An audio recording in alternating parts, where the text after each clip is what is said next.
আমরা 17টি বছর আন্দোলন করে আমরা স্বৈরাচারী শেখ হাসিনাকে পতন ঘটাতে পারি নাই।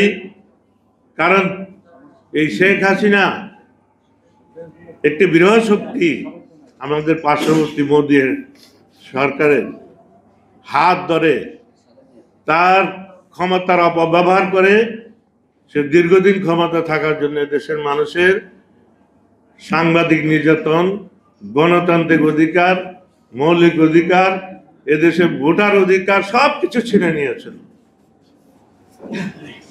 এই চলমান আন্দোলনের পরে বৈষম্য আন্দোলন শুরু হলো সেই ইউনিভার্সিটি থেকে। এই আন্দোলনকে ইস্যু করে আমাদের দেশ নায়ক কিন্তু তারেক রহমান প্রথম সমর্থন দিয়েছিল। এই ছাত্রদের আন্দোলনে সবাইকে আমাদেরকে ঝাঁপিয়ে পড়ার জন্য নির্দেশ দিয়েছিল। এই আমাদের ভারপ্রাপ্ত চেয়ারম্যান যদি সেই সময় বৈষম্য আন্দোলন যদি দল মত নির্বিশেষে সবাইকে আন্দোলন করার জন্য মাঠে না নির্দেশ দিতেন, তাহলে কিন্তু আজ পর্যন্ত এই স্বৈরাচারী শেখ হাসিনার পতন হতো না। আমি নবুল্লাহ নবী একটা ছোটখাটো একটা নেতাই, সে আমাকে প্রতিটা আন্দোলনে দেশনেত্রী বেগম খালেদা জিয়া বলেন এবং তারেক রহমান সেই ঢাকার পূর্বাঞ্চল আমাকে নির্দেশ দিয়ে থাকে। তারেক রহমান এই বৈষম্য আন্দোলন আমাকে নির্দেশ দিয়েছিলেন যে আপনার ঢাকার এই পূর্বাঞ্চল দক্ষিণাঞ্চল অবরোধ করে দেন, বন্ধ করে দেন এবং দলীয় নেতা কর্মীদের স্থানীয় আশেপাশের সমস্ত জনগণকে মাঠে নামিয়ে দেন। আমি সক্ষম হয়েছিল আমার জীবন বাজি নিয়ে। সে আন্দোলন যাত্রাবাড়ি থেকেই শুরু হয়েছিল। এই যাত্রাবাড়ি থেকেই স্বৈরাচারী শেখ হাসিনার পতন হয়েছিল মনে করি। সেই আন্দোলনে আমার স্থানীয় এলাকার প্রায় 87 জন শহীদ হয়েছেন আর প্রায় 1300 জন লোক পঙ্গুত্ব বরণ করেছেন। কিন্তু অন্য কোনো বাইরের এলাকার লোক এসে ওখানে যুদ্ধ করে নাই, লড়াই করে নাই, কেউ নিহত হয়নি। এই ডকুমেন্টারি আমাদের কাছে আছে এবং আমি একটা প্রমাণ চিত্র আবিষ্কার করেছি। অনেক দল দাবি করে যে বৈষম্য আন্দোলন নাকি বিএনপির কোনো ভূমিকা ছিল।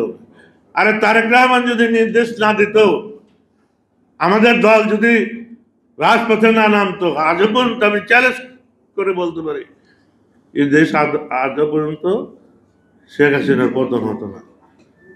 তবে যাই হোক, আমার বড় ভাই সালাম ভাইয়ের বক্তব্য শুনলে আর কে বক্তব্য শুনতে ইচ্ছা করে না। উনি ভালো বক্তব্য দিতে পারেন। যাই হোক, আমরা বিগত দিন আন্দোলন সংগ্রাম করেছি এই সালাম ভাই, খোকা ভাইয়ের নেতৃত্বে।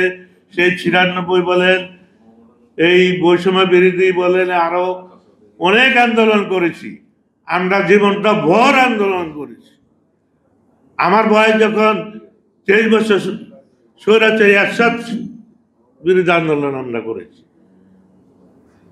তখন ব্রিগেড হান্নান ছিল, তারপর আসলে খোকা ভাই, সালাম ভাই, তাদের নেতৃত্বে স্বৈরাচারী এরশাদের আমরা পতন করছি।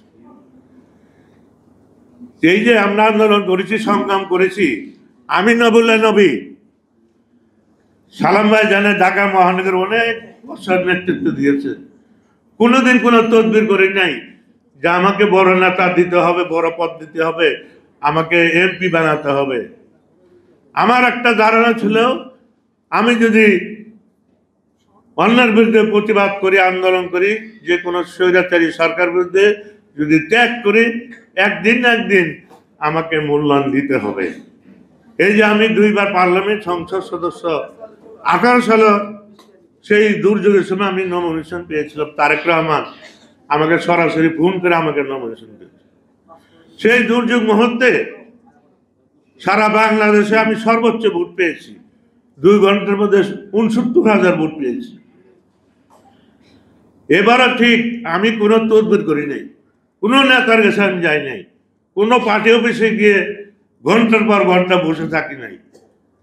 আমার একটা বিশ্বাস, যে তারেক রহমান আমাদের আন্দোলন সংগ্রামের মূল্যায়ন করবেন। ঠিকই উনি সময় মতন আমাকে মূল্যায়ন করেছেন, আমাকে ঢাকার 5 আসনের এবারও প্রার্থী দিয়েছে।